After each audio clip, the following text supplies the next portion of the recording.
तो मेरे प्यारे दोस्तों, हम लोग बिहार पुलिस एग्जाम के लिए पूर्णतः नए सिलेबस पर आधारित किरण पब्लिकेशन का वॉल्यूम 3 का प्रैक्टिस सेट कर रहे हैं। आज हम लोग वॉल्यूम 3 का सेट नंबर 7 का डिस्कशन करेंगे। जो लोग नए जुड़े हैं वो पीछे का वीडियो प्ले लिस्ट में जाकर जरूर देख लीजिएगा। ना संघर्ष ना तकलीफ तो खाक मजा है जीने में, बड़े बड़े तूफान थम जाते हैं जब आग लगी हो सीने में।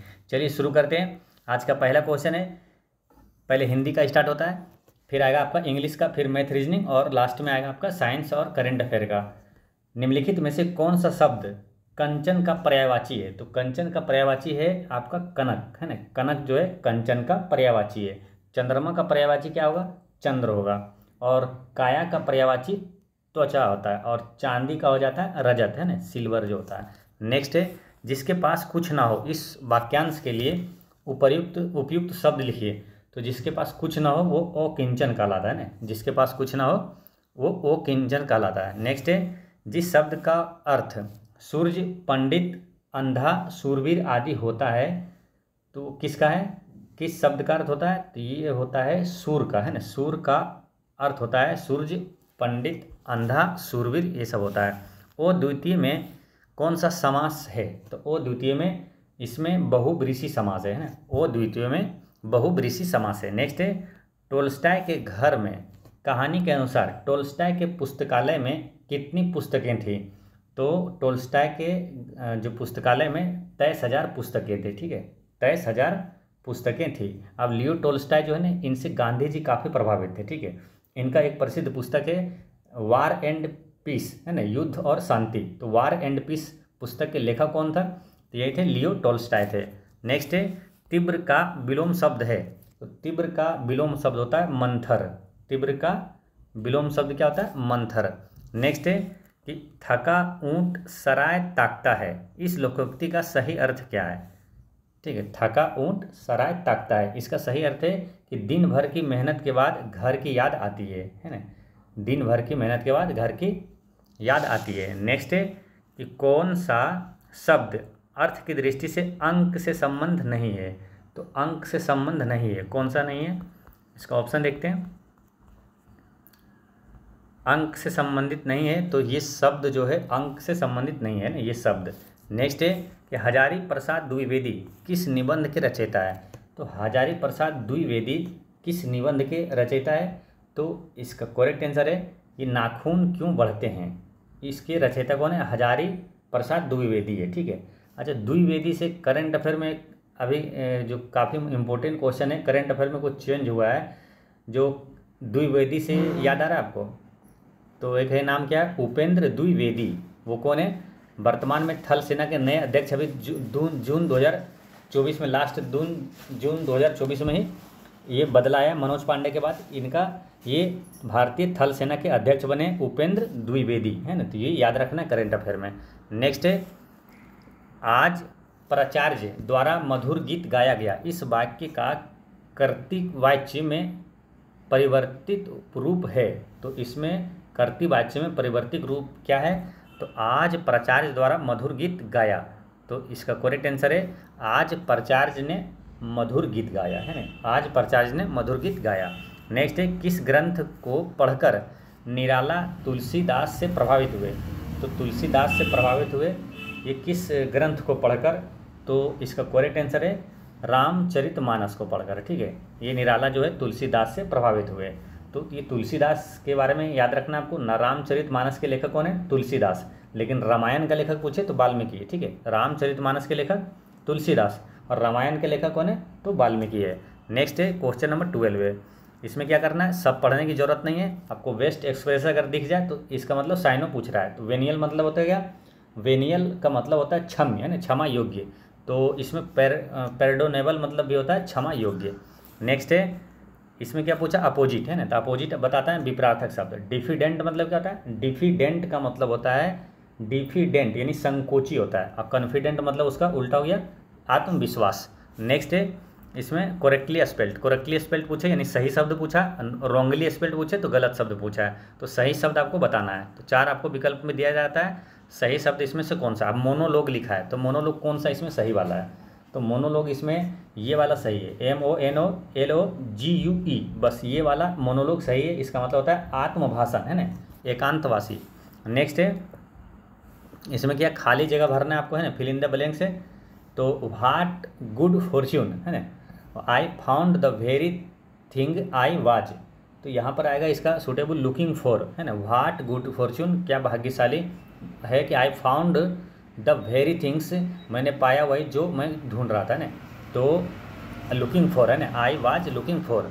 नेक्स्ट है कि the swimmer dash his clothes and jumped into the river, तो स्विमर क्या किया, जो तैराक जो है वो अपना कपड़ा उतारा और क्या हुआ, नदी में छलांग लगा दिया, ठीक है। तो अपना उतारा, उतारने क्या हो जाएगा, उतारने का यहाँ पर हो जाता है क्या, टेक ऑफ, है ना, तो ये इसका यहाँ पर होगा, इसका V2 लगेगा, टुक ऑफ, यानी अपना क्लोथ कपड़े उतारा और क्या, और नदी में छलांग लगा दिया। नेक्स्ट है आइडम फ्रेज पूछा जा रहा है ना, आइडम फ्रेज यानी मुहावरा क्या होगा, तो made light of, made light of का मतलब होता है, मेड लाइट ऑफ का मतलब होता है लाइटली लेना, है ना, ट्रीटेड इट लाइटली, है ना, हल्के में लेना।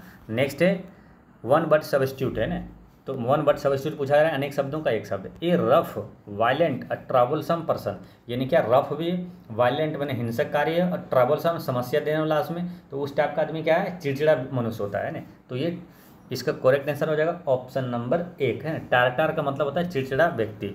नेक्स्ट है क्वेश्चन नंबर है 19, इसमें क्या एक्टिव और पैसिव वॉइस दिया हुआ है, तो आपको एक्टिव में दिया रहेगा पैसिव में बदलना है, पैसिव में दिया रहेगा तो एक्टिव में बदलना है। यहाँ पर आपको दिया हुआ है क्या, एक्टिव में, तो इसको पैसिव में बदलना है। इसमें क्या फॉर्मूला होता है, ये होता है जैसे सब्जेक्ट है, फिर यहाँ क्या है, वर्ब है, फिर ऑब्जेक्ट है, तो ऑब्जेक्ट क्या होता है, सब्जेक्ट में बदल जाता है, ठीक है, ऑब्जेक्ट है सब्जेक्ट में बदल जाता है, तो ये ध्यान रखना है। जैसे मी है तो मी का सब्जेक्टिव रूप क्या हो जाएगा, आई हो जाएगा, ठीक है। तो इसमें आई वाला खोजना है, जैसे कि यहाँ पर क्या है, बैंक्वेट है, तो बैंक्वेट तो आंसर होगा नहीं, है ना, तो ये वाला आई बैंक्वेट है, ये वाला कट जाएगा।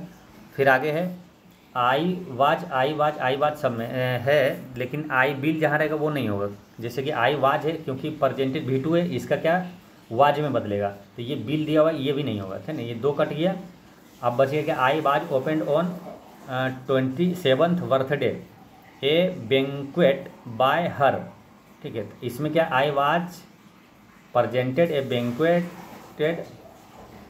बैंक्वेटेड, तो इसमें आई वाज प्रेजेंटेड वर्ब के बाद ऑब्जेक्ट आएगा ना, ये वाला ए बैंक्वेटेड आएगा ये, ठीक है। तो और यहाँ पर क्या दिया, आई वाज प्रेजेंटेड ऑन, ये पहले दे दिया, पहले होगा आई वाज प्रेजेंटेड ए बैंक्वेटेड, है ना, यानी कि एक फूलों का गुलदस्ता उसको मैंने भेंट किया पहले, ठीक है, उसको प्रस्तुत किया कब, तो जब on my 27th birthday bye हर, उसके द्वारा मुझे भेंट किया गया, तो ऑप्शन नंबर 3 इसका करेक्ट आंसर हो जाता है।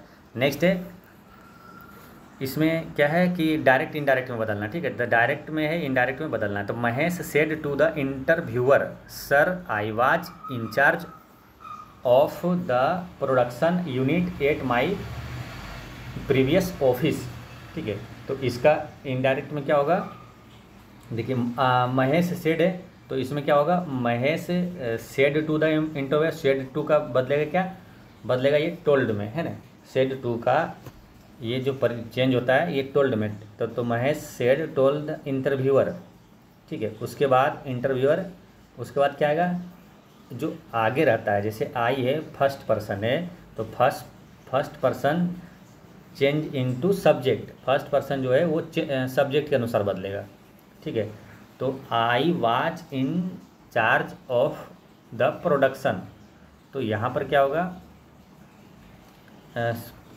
First person change to subject, subject के अनुसार बदलेगा, तो इसका आंसर है, इसका करेक्ट आंसर है आपका ऑप्शन नंबर है, देखिए अब यहाँ पर क्या होगा, देखिए इसमें Mahesh told the interviewer that sir, और ये यानी कि ये ध्यान रखना है कि फर्स्ट पर्सन जो आई है सब्जेक्ट के अनुसार, सब्जेक्ट क्या है महेश, तो महेश यानी कि ही में आएगा, ठीक है, तो ही रहना चाहिए, डेट सर ही इसमें नहीं है, ठीक है, इसमें आई दे दिया है, आई ही दे दिया तो ये भी नहीं होगा। इसमें क्या है, Mahesh told the interview you they दिया, यू नहीं होगा क्योंकि फर्स्ट पर्सन सब्जेक्ट के अनुसार। ये वाला करेक्ट आंसर है कि Mahesh told the interviewer that he had been, है ना, तो ये वाला सही है, इसका करेक्ट आंसर 4 हो गया। नेक्स्ट है क्वेश्चन नंबर 21 में क्या आपका आया है, मैथ का, है ना, मैथ और रीजनिंग का क्वेश्चन है। अब इसको बनाना है, देखिए एक बारंबारता बंटन में परीक्षणों इतना बारंबारताएं क्रमशः इतना दिया हुआ है, इन आंकड़ों का समांतर माध्य क्या होगा। तो इसमें माध्य क्या होता है, देखिए माध्य या औसत क्या होता है, टोटल संख्या अब बटा टोटल कितनी है संख्या, वो ठीक है कितनी बार वो आया है, ठीक है। तो वो टोटल संख्याओं का योग और टोटल संख्या कितनी बार है उससे भागा देते हैं, माध्य आ जाता है या तो औसत आ जाता है, ठीक है, दोनों एक ही होता है। तो इसमें जो बारंबारता में बंटन सर ने ये 2 दिया हुआ है, 4 8 7 5। अब बारंबारता यानी कितनी बार दिया हुआ है, 2 5 बार दिया हुआ है। 8 जो है ये 4 जो है, पहले इसको समझ लीजिए, ठीक है। 4 जो है 3 बार दिया हुआ, 8 जो है ये 2 बार दिया हुआ, 7 जो है 6 बार है और 5 जो है 4 बार है, ठीक है। तो टोटल इसका जो संख्या के योग होगा वो क्या होगा, तो पहले 2 और गुना 5 कितना हो जाएगा 10, ठीक है। इसी प्रकार गुना करेंगे 4 तिया 12, सबको जोड़ेंगे पहले, फिर है 8 दूनी 16, ठीक है। और फिर है आपका 7 छक 42, अब फिर है आपका 5 चौक 20, ठीक। इसको जोड़ दिए, इसको जोड़ देंगे और बटे में क्या डालेंगे, बटे में ये जो बारंबारता कितनी बार आया, जैसे 5 3 8 2 10 6 16 4 20, नीचे में क्या हो जाएगा 20 हो जाएगा, ठीक है। यहाँ तक कोई दिक्कत नहीं है। क्या किए हैं ना, इसको गुना करके बारंबारता यानी कि जो संख्या है वो कितनी बार आया है उसको गुना करके है ना, 2 पंचे 10 यहाँ डाल दिए, 4 है ना, 4 तिया 12 डाल दिए। तो उस प्रकार सबको जोड़ के ऊपर लिखते हैं, नीचे जितनी संख्या है कितनी बार आया है, ठीक है। तो उसको लिखेंगे, आप इसको कैलकुलेट कर दीजिएगा, आंसर आ जाएगा। ऊपर जब जोड़िएगा तो इस सबको जोड़िएगा तो आएगा कितना 100, ठीक है। और नीचे कितना है 20, इसको कैलकुलेट कर दीजिए, आंसर क्या होगा 5, इसका करेक्ट आंसर हो गया, ठीक है। इसमें कोई डाउट नहीं है। अगर जिस क्वेश्चन में आपको समस्या आएगी ना, उस क्वेश्चन का नंबर आप लिखिएगा कि हाँ ये क्वेश्चन हमको समझ में नहीं आया, ठीक है। तो कमेंट जरूर करिएगा, तो उस क्वेश्चन को हम नेक्स्ट टाइम से फिर अलग तरीके से और अच्छे से 2 बार 3 बार आपको अच्छे से बताएंगे ताकि आपको समझ में आ जाए, ठीक है। तो कमेंट कीजिएगा कौन सा क्वेश्चन आपको मैथ में या रीजनिंग में समझ में नहीं आया, ठीक है। इसमें तो कोई डाउट नहीं है, एक बार फिर समझ लीजिए। क्या करते हैं, बारंबारता जो है वो जो दिया हुआ बंटन में ये संख्या दिया रहता है, बारंबारता ये दिया हुआ कितनी बार आया, इसको गुना करके और जोड़ते जाइएगा। 2 पंचे 10 हो गया, फिर 4 आया 3 बार, देखिए कर्मशः लिखा हुआ रहता है ना, कर्मशः रहता है। 2 आया है 5 बार, 4 आया 3 बार, 8 आया 2 बार, 7 आया 6 बार, 5 आया 4 बार। तो सबको गुना कर देंगे, अब प्लस कर देंगे सबको, है ना। बट्टे में डाल देंगे ये वाला कितनी बार आया, बट्टे में क्या 5 3 8 2 10 6 16 4 20 कर दिए, तो 100/20 आ गया, आंसर 5। नेक्स्ट है, ए किसी कार्य को 24 दिनों में कर सकता है, उसने 6 दिन कार्य किया, है ना। इस टाइप के हिसाब जब भी आए तो देखिए ए किसी कार्य को 6 दिन में किया, उसने 6 दिन काम किया, तो 6 दिन काम किया, तो आगे लिखा भी है कि शेष कार्य बी ने 12 दिन में किया। तो जो एक 6 दिन करने के बाद शेष बचा कितना, इसको निकाल लेते हैं, बराबर में ये डाल देते हैं, फिर एक का मान निकाल दीजिए, वो क्या हुआ बी उतने दिन में कार्य करता है। तो क्या करेंगे, देखिए एक 24 दिन में करता है, तो एक दिन में कितना काम करा 1/24, 6 दिन काम किया था, 6 से इसको गुना कर दिया। अब इसको कैलकुलेट करिए, 6 6 24, 1/4। अब यहाँ तक कोई समस्या नहीं। अब शेष काम कितना बचा, देखिए इतना काम कर दिया, 1/4 काम कर दिया, तो शेष कितना होगा, 4 में से ये घटा दीजिए, कितना हो जाएगा 3/4, शेष काम ये है। अब शेष काम ये जो है इतना भाग काम यानी 3/4 भाग काम बी 12 दिनों में करता है, तो यहाँ बराबर में 12 कर दीजिए, इतना भाग काम 12 दिन में करता है। अब यहाँ पर है ना, इधर 3/4 है ना, 3/4 को यहाँ 1 ला दीजिए, आंसर आ जाएगा, ठीक है। 1 कैसे आएगा, इसको काट दीजिए, यहाँ 3 चौक 12, और फिर ये 4 को इधर भेज दीजिए, तो 4 चौक 16, इधर कितना बच गया 1 = 16, यानी कि टोटल काम जो है 1 हो गया टोटल के बराबर। टोटल काम बी जो है कितना दिन में करेगा, 16 दिन में करेगा, आंसर हो गया 2, ठीक है। नेक्स्ट है, यदि टंकी का 3/7वां भाग 36 मिनट भरता है, 3/7वां भाग 36 मिनट भर जाता है, तो बचे हुए भाग, तो बचा हुआ भाग कितना रहेगा, पहले इसको मालूम है 7 में से 3 घटा देंगे तो वो बचा हुआ भाग है 4/7, है ना, ये बचा हुआ भाग रहेगा। तो पहले ये टोटल भरता कितने दिन में, कितने टाइम में, ये निकाल लेते हैं। तो देखिए 3/7 भाग भरता है 36 मिनट में, तो उसी तरह निकाल देंगे, 3/7 भाग 36 मिनट में भरता है, यानी बराबर में 36 कर दीजिए, 1 का मान निकाल लेंगे, तो टोटल जो है वो कितने देर में भरता है ये पता चल जाएगा। तो 3 से काटेंगे, बढ़ती है 36, अब ये 7 को उधर कर दीजिए, तो 62 84, यानी कि 84 मिनट में टोटल ये भर जाता है, ठीक है। ये टंकी 84 मिनट में, ठीक है। तो 84 मिनट हो गए टोटल। अब भरना शेष भाग कितना भरेगा, तो शेष वाले में ये 84 गुना कर दीजिए, आंसर आ जाएगा, है ना। 62 काट दीजिए, 62 84 बरचौक 48, तो 48 हो गया, आंसर ऑप्शन नंबर 1, ठीक है। तो क्वेश्चन नंबर जरूर बताइएगा जो समझ में नहीं आएगा, ठीक है। यहाँ 23 नंबर क्वेश्चन समझ में नहीं आएगा, जरूर बताइएगा। नेक्स्ट है कि एक वस्तु का अंकित मूल्य 950 रुपया है, एक दुकानदार 10% की छूट देता है तथा फिर भी वह 80% का लाभ कमाता है, तो क्रय मूल्य क्या होगा। ठीक है, अब एक चीज़ क्या है, देखिए आप लोग जरूर है कि बहुत सारे मैथ बनाए होंगे, पढ़े होंगे, तो आपको आइडिया होगा कुछ, इसलिए हम थोड़ा शॉर्टकट में बताते हैं आपको। ये आपको क्योंकि पढ़े हुए मानकर बताते हैं, क्योंकि आप लोग जब तैयारी कर रहे हैं तो निश्चित है कि आप बहुत सारे कैलकुलेशन किए होंगे, बनाए होंगे। ठीक है, तो इस हिसाब से थोड़ा सा पूरी बेसिक से उस तरह से, लेकिन हालांकि समझाते हैं तो आपको आसानी से समझ में आ जाए। ठीक है, जैसे कि अंकित मूल्य 950 रुपये। ठीक है, और उस पर क्या एक दुकानदार 10% की छूट देता है। जब छूट देता है तो वो क्या हो जाएगा, विक्रय मूल्य। अंकित मूल्य है 10% छूट देकर बेचा वो, है ना, तो वो छूट देता है यानी कि वो विक्रय मूल्य हो गया। अब विक्रय मूल्य में क्या हुआ, 80% का लाभ कमाता है। तो विक्रय मूल्य में जो लाभ हो या तो हानि हो, ठीक है, तो लाभ और हानि है, तो लाभ है या तो हानि है विक्रय मूल्य में, अगर इसका भिन्न निकाल के उल्टा गुना कर देते हैं तो वो क्रय मूल्य आ जाता है। जैसे 80% लाभ है तो इसका होल वैल्यू क्या निकालते हैं, 80% है, यानी क्या लिखते हैं हमको 80/100। ठीक है, लाभ है, पहले इसको भिन्न में तोड़ दीजिए, 20 चौक 80, अब 20 पंचे 100। ठीक है, लाभ है तो इसका होल वैल्यू क्या हो जाएगा, लाभ में ये 5 ऊपर में जुड़ जाता है, यानी कि 9/5 इसका होल वैल्यू हो गया। ऐसे हम लोग बनाते हैं। ठीक है, तो ये होल वैल्यू हो गया। अगर हानि बोलता तो 5 में से ये 4 घटा देते हैं तो 1/5 ये होल वैल्यू हो जाता। तो इसका उल्टा गुना, यानी कि 9/5 आया ये, यानी 5/9 में 9 से गुना कर देंगे ना विक्रय मूल्य में, तो वो क्रय मूल्य आ जाएगा। यानी कि उल्टा इसलिए करते हैं, पीछे आना। जैसे कि आप ताड़ पर गाछ पे कोई चढ़ते हैं ताड़ निकालने के लिए, तो पीछे आना है, क्या करते हैं, उल्टा चलते हैं नीचे, और आगे जाना है तो सीधा। ठीक है, ताड़ गाछ पे ऊपर चढ़ते हैं, आगे जाना है, आगे जाना है यानी कि क्रय मूल्य से अगर विक्रय मूल्य में जाना है तो सीधा गुना करेंगे, और अगर पीछे आना है तो ताड़ गाछ पे से क्या होते हैं, पीछे उतरते हैं ना, उल्टा उतरते हैं, तो पीछे जाना है, इसलिए उल्टा यहाँ गुना कर देना। ठीक है, तो अब इसको देखिए, विक्रय मूल्य पहले क्या हो जाएगा, 950 रुपये है, 10% की छूट दिया, यानी कि 10% होल वैल्यू क्या हो जाएगा, 1/10 का ये हो गया भिन्न इसका, और होल वैल्यू हो जाएगा छूट, यानी कि 10 में से घटा दिए 9/10। ठीक है, ये विक्रय मूल्य हो गया। अब ये जो लाभ है इसका होल वैल्यू का उल्टा गुना कर देंगे तो क्रय मूल्य आ जाएगा। तो इसका होल वैल्यू क्या होगा, तो 20 चौक 80, 20 पंचे 100, होल वैल्यू हो जाएगा 9/5, यानी कि उल्टा गुना 5/9 से करिए तो आंसर आ जाएगा। अब देखिए ये नीचे 9 है, ऊपर 9 है, कट गया।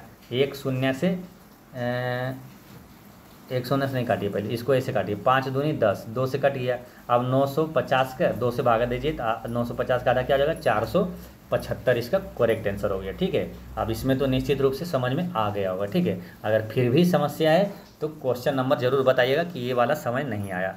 नेक्स्ट है, निम्नलिखित आंकड़ों की माध्यिका गणना करें। तो इसमें माध्यिका अगर पूछता है तो माध्यिका में क्या होता है कि बढ़ते क्रम में लिख देते हैं और जो बीच में रहता है उसका आंसर हो जाता है। ठीक है, तो देखिए इसमें बढ़ते क्रम में है ये, उसके बाद ये सही है, उसके बाद ये सही है, ये सही है, ये बढ़ते क्रम में है दिया हुआ, तो इसका बीच वाला आंसर हो जाता है। ठीक है, माध्यिका में बीच वाला आंसर हो जाता है, लेकिन ऑप्शन में है नहीं। ठीक है, ऑप्शन में नहीं है, इसका मतलब यहाँ है कि ये माध्य पूछा है। ठीक है, माध्य पूछा है, माध्य मतलब होता है औसत, यानी सबको जोड़ के यार कितना अंक है, 1 2 3 4 5 से भागा दे देंगे, तो ये सबको जब जोड़ेंगे तो आएगा आपको 51.8। ठीक है, ये सब आपके सामने है, इसको जोड़िएगा तो आएगा 51.8 देख लीजिएगा। अब 5 से भागा देंगे तो आंसर आ जाएगा क्या, 10.36 इसका करेक्ट आंसर है। नेक्स्ट है कि केशव 8 किलोमीटर प्रति घंटा की गति से चले तो वह एक निश्चित दूरी 12 घंटा में तय कर सकता है। यदि वह वही दूरी रेलगाड़ी से 16 किलोमीटर प्रति घंटा की गति से तय करे तो उसे कितना समय लगेगा।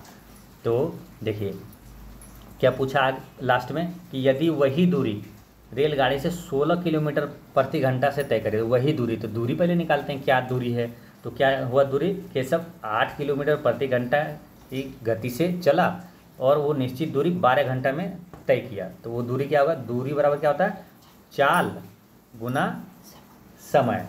तो चाल गुना समय क्या होगा, 12 8 96, तो टोटल दूरी क्या हो गया 96 किलोमीटर। अब 16 किलोमीटर प्रति घंटा चले तो समय कितना होगा, समय बराबर दूरी बटा चाल, चाल कितना, अब 16 किलोमीटर बता रहा है प्रति घंटा, तो 16 से भागा दीजिए, 16 6 96, अब ये कितना आ गया 6 घंटा में, तो आंसर क्या हो गया 6 घंटा, इसका करेक्ट आंसर।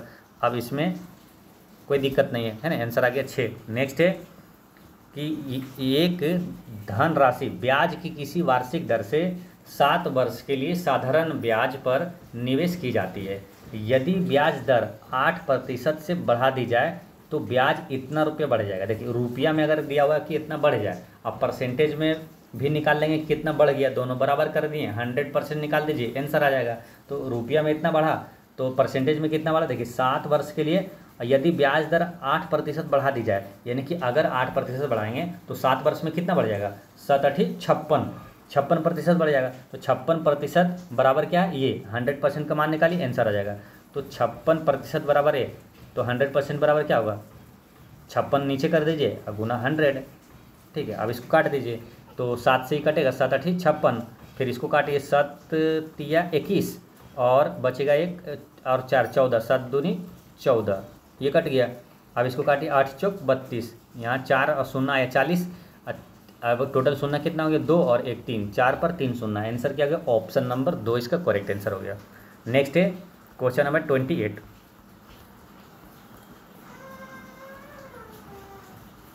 अब 28 में क्या है कि इतना बराबर दिया हुआ ये और इतना बराबर दिया हुआ ये और इसका मान निकाल लिए। ठीक है, तो इसका मान निकालिए। इसमें क्या है, एरर है थोड़ा सा, ये है कि यहाँ पर माइनस होगा। ठीक है, तभी फॉर्मूला में सेट होता है, नहीं तो हिसाब ये नहीं बनेगा। ठीक है, ये माइनस में दिया हुआ यहाँ पर। ठीक है, तो इसका जो फॉर्मूला होता है ना, x³ plus y³ plus z³ बराबर -3xyz बराबर जो सूत्र होता है, ये वाला आपको सूत्र याद होगा तो आपसे आसानी से बन जाएगा, है ना। x³ plus y³ plus z³ minus 3xyz बराबर होता है x plus y plus z into x² plus y² plus z² minus xy minus yz minus zx। ठीक है, ये फार्मूला आपको मालूम ही होगा, है ना, तो इसको लिख लीजिएगा तो इससे आसानी से बन जाएगा। तो अब इसको बनाते हैं हम लोग कैसे। इसमें x अगर इसका मान निकालना है तो ये अगर दिया हुआ है, ठीक है, और ये भी दिया हुआ है तो ठीक है, और ये नहीं दिया हुआ है, ये दिया हुआ रहता तो बन जाता है। तो हमको पहले ये निकालना पड़ेगा, है ना। एक्स वाई इसको माइनस अगर कॉमन ले लेते हैं तो क्या हो जाता है, x y minus y z और plus Y Z plus Z x. ठीक है, तो इसको निकालने के लिए हमको एक फॉर्मूला लगाना पड़ेगा, कौन सा मालूम, एक फॉर्मूला ये वाला होता नहीं, ये वाला लगाना। 2 ही फॉर्मूला रखिएगा याद, तो याद हो, ये वाला बन जाएगा। ये वाला लगाते हैं ना, a plus B plus C का होल स्क्वायर, तो वही x plus Y plus Z का होल स्क्वायर बराबर क्या होता है ना, X square plus Y square plus Z square plus 2 into ये वाला होता है कौन, ये X Y plus Y Z plus Z x. ठीक है, ये होता है। अब इसमें से देखिए ये वाला निकलेगा कैसे, इसका मान दिया हुआ है कितना 19, तो 19 का स्क्वायर कर दीजिए 361 बराबर इसका भी मान दिया हुआ कितना, देखिए X square plus Y square plus Z square 133 बराबर में 133 करिए। ठीक है, प्लस 2 इंटू ये वाला चीज़। ठीक है, तो 133 इधर घटा दीजिए तो आएगा कितना आपका, 133 घटाएंगे 361 में तो 114 आएगा, 114। ये फिर इधर दो इतना बचा, 2 से इसको काट दीजिए, नहीं ये आएगा 228 आएगा ये, फिर 2 से जब काटिएगा तब आएगा 114। ठीक है, यानी कि आपका अब मान आ गया आपका कितना, X Y plus Y Z plus Z X बराबर आ गया 114। ठीक है, अब यही मान निकालना था। ठीक है, अब बन जाएगा वो वाला फॉर्मूला लगाकर कौन, x³ plus y³ plus z³ minus 3xyz बराबर क्या होता है x plus Y plus Z. ठीक है, x plus Y plus Z यानी 19। ठीक है, x plus Y plus Z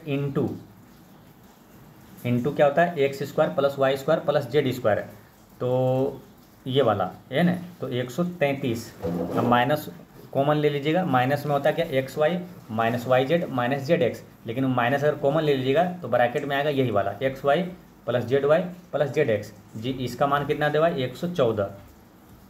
ठीक है, तो आप अगर इस टाइप का हिसाब बनाए हैं, आपको फॉर्मूला याद है, आप आसानी से ये बन जाएगा।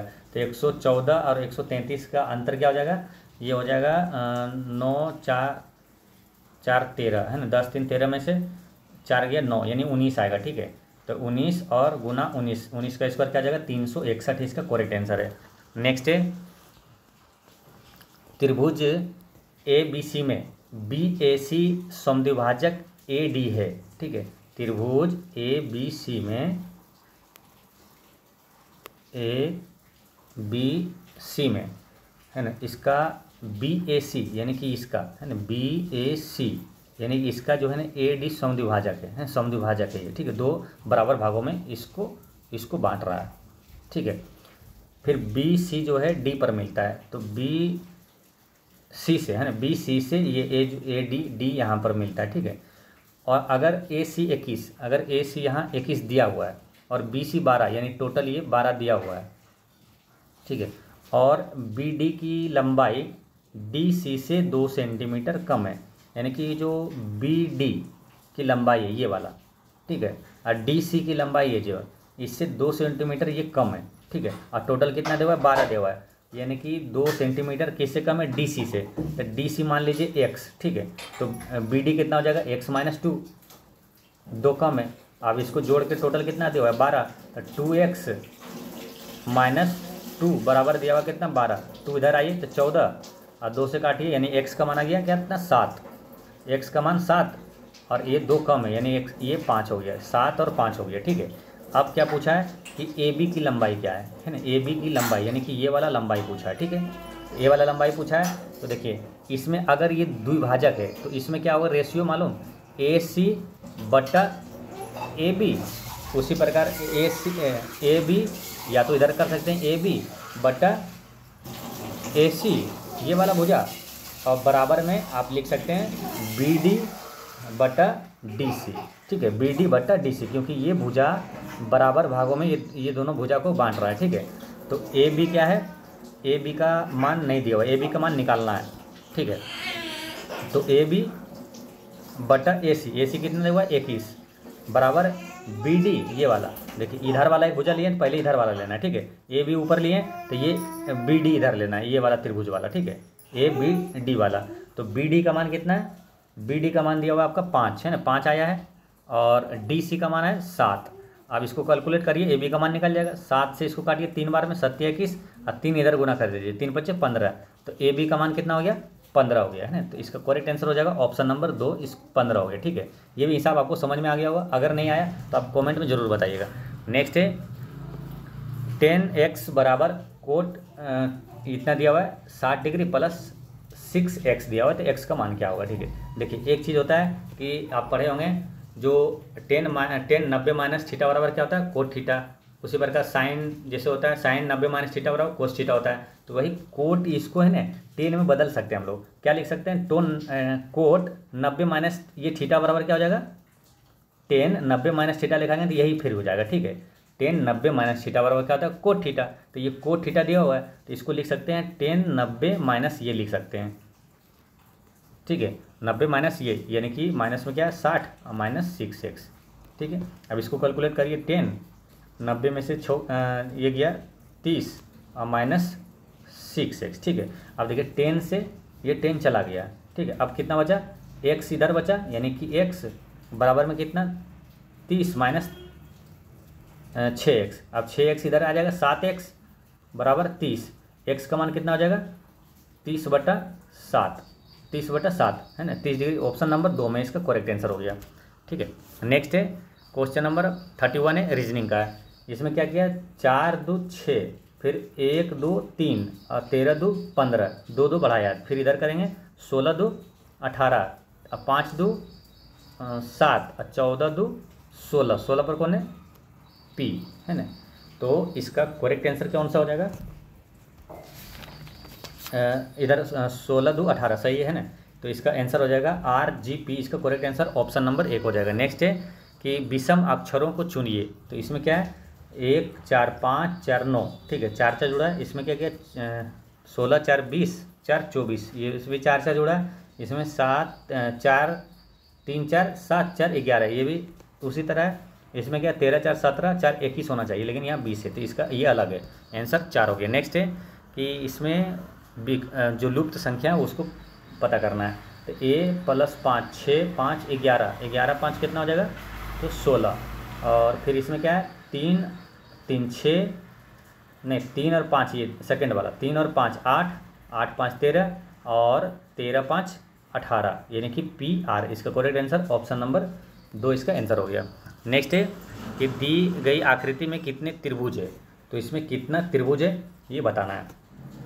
तो देखिए एक त्रिभुज तो ये हो गया, ठीक है, और एक ये हो गया 2, और एक ये हो गया 3, और फिर अगर लेते हैं अगर ये वाला, ये हो गया 4, ठीक है, फिर एक इधर ले लीजिए 5, फिर उसी तरह ये 6, ये 7, फिर ये वाला इधर से ले लीजिए ये वाला 8, फिर एक ये लीजिए ये 9, ठीक है, फिर इधर से एक लीजिए ये वाला 10,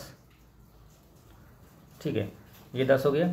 फिर एक ये लीजिए ऊपर से ऐसे 11, फिर एक इधर से इधर राइट साइड में ये लीजिए ऊपर से 12, और एक ये टोटल लीजिए, नहीं एक मिस्टेक हुई 12, इसमें 12 ही है ना, इसमें 12 ही त्रिभुज है, आप देख लीजिएगा। इसमें करेक्ट आंसर है ऑप्शन नंबर 2, 12 ही ऑप्शन में है ना, तो 12 ही आंसर जाएगा। नेक्स्ट है कि दी गई आकृतियों में से उस उत्तर आकृति को चुनिए जिसमें प्रश्न आकृति निहित है। तो प्रश्न आकृति निहित है वो किस में है, तो देखिए इसमें क्या है, तो यहाँ पर एक बार प्रश्न आकृति को क्या है दिमाग में इमेज कर लेंगे। क्या है, देखिए एक ऐसे है, एल जैसा है और ऊपर है, ठीक है, तो एल जैसा ऊपर, और फिर एक ये उल्टा एल है, ठीक है, और बीच में ये है। तो ये किस में मिलेगा आप ढूंढिएगा। देखिए इसमें तो ये है नहीं इस टाइप का, ऐसे ऐसे ऐसे, इसमें तो नहीं मिलेगा, और इसमें भी नहीं है, ठीक है, और इसमें भी नहीं मिल रहा आपको, है ना, इसमें मिल जाएगा। इसमें जो है देखिए ऐसे ऐसे ऐसे ये मिल जाएगा। ऑप्शन नंबर 3 इसका करेक्ट आंसर है। नेक्स्ट है सामाजिक विज्ञान से, यहाँ प्रश्न है कि भारत में पहले पूर्ण जनगणना वर्ष देश में शुरू हुआ। पूर्ण जनगणना की बात हो रही है।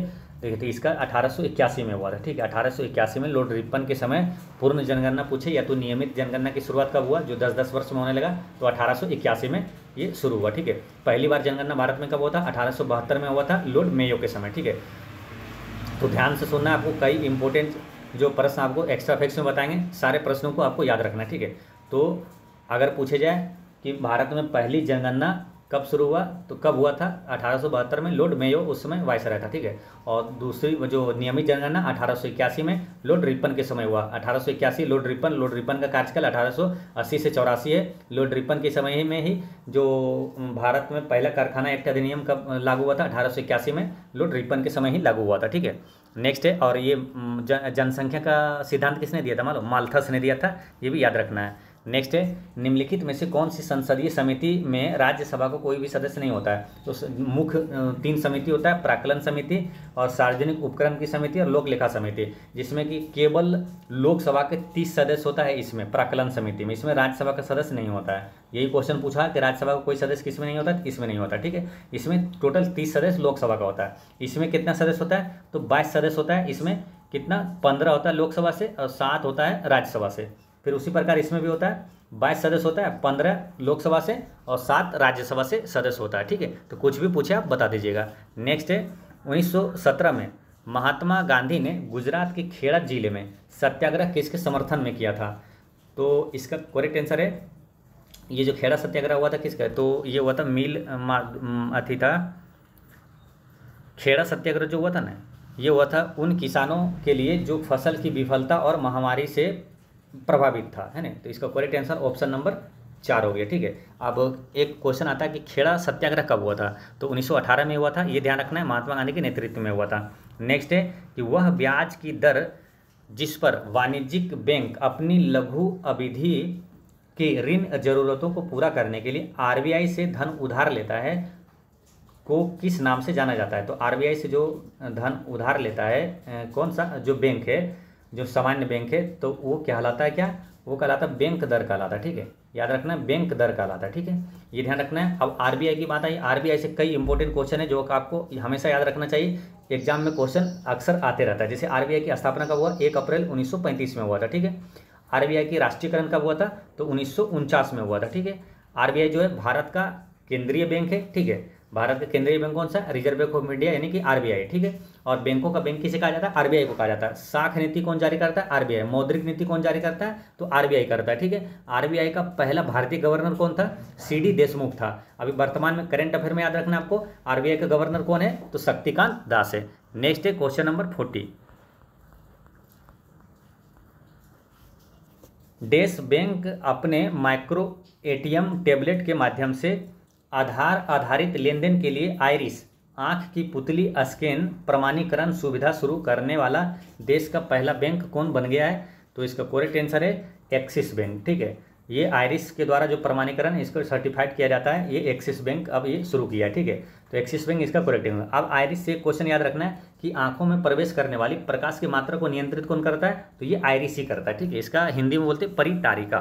नेक्स्ट है निम्नलिखित में से किस हड़प्पाकालीन स्थल से जुताई वाले क्षेत्र के साक्ष्य मिले हैं? तो जुताई वाले क्षेत्र के साक्ष्य ये कहाँ से मिला है?